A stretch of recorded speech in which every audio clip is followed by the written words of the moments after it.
দর্শক, সারদা পুলিশ একাডেমিতে আসলে কি হচ্ছে? রাজশাহীর এই একাডেমি নিয়ে অদ্ভুত অদ্ভুত খবর আসছে। আপনারা দেখেছেন যে কেউ যদি একটু জোরে হাঁটে, কেউ যদি একটু শৃঙ্খলার বাইরে যদি হাঁটাহাঁটি করে, তারপরে উচ্চ স্বরে কথা বলে, তারপরে একযোগে যদি কথা বলে, খুব এমন এমন সব সিলি বিষয়ে পুলিশের বিভিন্ন পর্যায়ের যারা প্রশিক্ষণ নিচ্ছেন তাদেরকে বরখাস্ত করা হচ্ছে, তলব করা হচ্ছে, শোকজ করা হচ্ছে, বাদ দেওয়া হচ্ছে। বিষয়টা যেন খুবই আজব। এমনিতেই একটা ধারণা যে এই পুলিশের যেই যাদেরকে এখন যারা প্রশিক্ষণে আছে, মানে গত 7-8 মাস বা 1 বছর ধরে তারা বিগত শেখ হাসিনার সময় রিক্রুট। তো যেহেতু শেখ হাসিনার সময় রিক্রুট, একটা সন্দেহ যে তারা কি পুলিশের মানে রাজনৈতিক পরিচয়ে কি আসলে নিয়োগ পেয়েছে, নাকি মানে যথাযথ পেশাদারিত্বের ভিত্তিতে নিয়োগ পরীক্ষায় তারা ভালো পরীক্ষা দিয়েছে, মৌখিক পরীক্ষায় উত্তীর্ণ হয়েছে, তার ভিত্তিতে নিয়োগ পেয়েছে। এটা নিয়ে কিন্তু একটা রহস্য। যেসব কারণে পুলিশ কর্মকর্তাদেরকে যারা প্রশিক্ষণার্থী তাদেরকে যেভাবে বাদ দেওয়া হচ্ছে, তাতে মনে হচ্ছে যে আসলে উচ্চস্বরে কথা বলা বা শৃঙ্খলা মেনে লাইনে না দাঁড়ানো এই সমস্ত কোনো কারণ না। মূল কারণটা হচ্ছে রাজনৈতিক। তো সেটা আবার প্রকাশ্যে আনছেও না।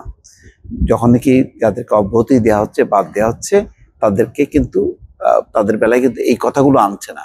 কিন্তু যেগুলি আনছে সেগুলি কিন্তু খুবই হাস্যকর। যেমন সর্বশেষ একটা ঘটনা ঘটেছে। এবার উচ্চস্বরে হইচই করায় সারদা পুলিশ একাডেমির 8 এসআইকে তলব। কি ঘটনা?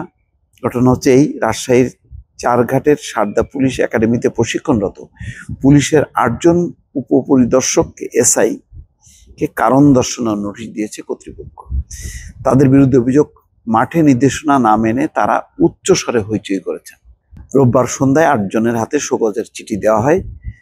তাদের আগামী 3 কার্যদিবসের মধ্যে শোকজের ব্যাখ্যা দিতে বলা হয়েছে। ব্যাখ্যায় সন্তুষ্ট না হলে তাদের অব্যাহতি দেওয়া হবে বলে জানানো হয়।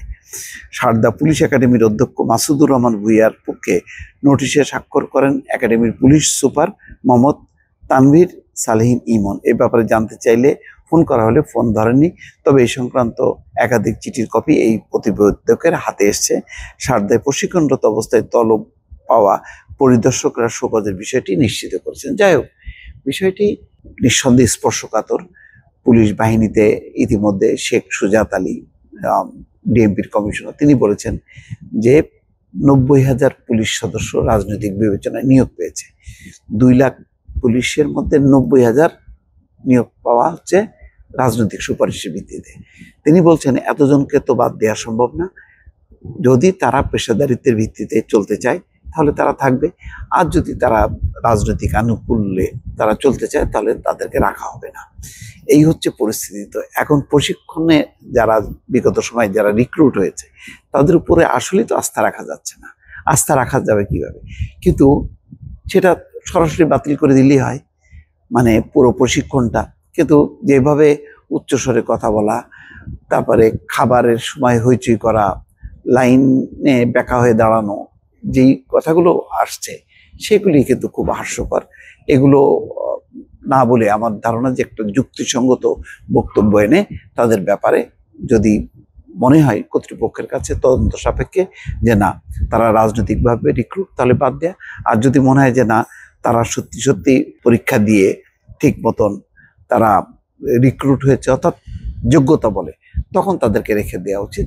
বাকিদেরকে কিন্তু রাখা উচিত না, এবং পুলিশকে নতুন করে সংস্কার করা উচিত পেশাদারিত্বের ভিত্তিতে। এটি হচ্ছে সবার প্রত্যাশা। দর্শক, ভালো থাকবেন। আল্লাহ হাফেজ।